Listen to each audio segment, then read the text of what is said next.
एक वो कहे तो देखा दी सीना भर के हे दागे गघरा मिले बात प्यार की वो तो दूसरा के डल में सवार हो गई हमरा करे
हुआ पुरस्कार दूल्हे के दादाजी मानव शिष्याप जगदीश प्रसाद पांडे जी।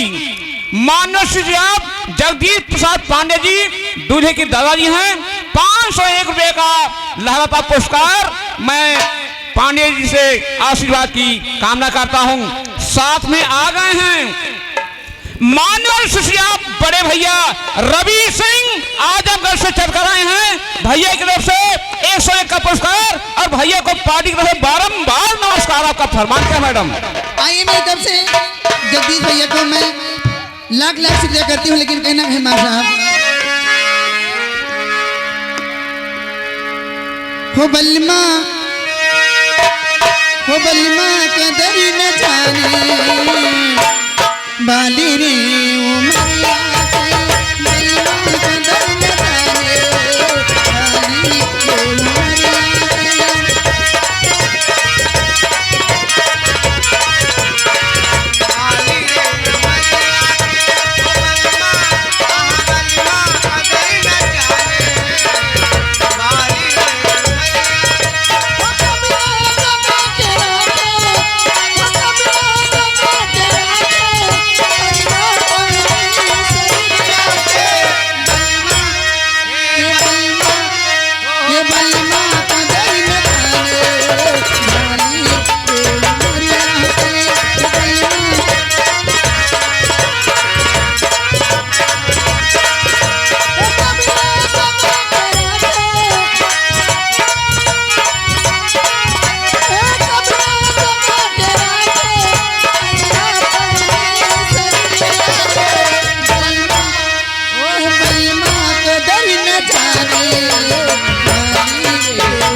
हरी सी थोड़ा सा मुस्कुराओ तो कोई बात बने।